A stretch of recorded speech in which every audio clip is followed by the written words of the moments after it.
शीळ धरणाच्या नदीपात्रात पोहण्यासाठी गेलेल्या 2 अल्पवयीन मुलांचा पाण्यात बुडून मृत्यू झाला आहे। ही दुर्दैवी घटना रत्नागिरी तालुक्यातील पनसवळे कोंडा गावात सोमवारी दिनांक 22 रोजी दुपारच्या सुमारास घडली।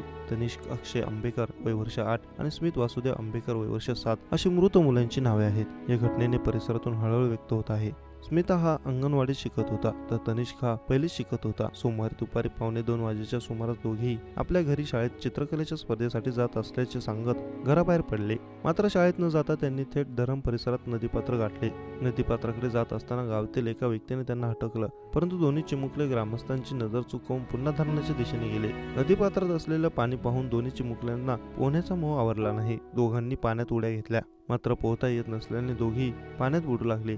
यावेळी फणसवळे कोंडा गावचे सरपंच निलेश लोंढे आणि दिलीप आंबेकर यांनी चिमुकल्यांना बुडताना पाहिले। दोघांनी चिमुकल्यांना वाचवण्यासाठी नदीपात्राच्या दिशेने धाव घेतली, परंतु अंतर जास्त असल्याने धरणाच्या ठिकाणी पोहोचेपर्यंत दोन्ही मुलं पाण्यात बुडाली होती। लोंढे आणि आंबेकर यांनी चिमुकल्यांना वाचवण्यासाठी पाण्यात उड्या घेतल्या। दोघांनी चिमुकल्यांचा शोधाशोध केली। अथक प्रयत्नानंतर त्यांनी चिमुकल्यांना पाण्याबाहेर काढले। त्यांना जिल्हा शासकीय रुग्णालयात दाखल केले असता डॉक्टरांनी त्यांना मृत घोषित केलं।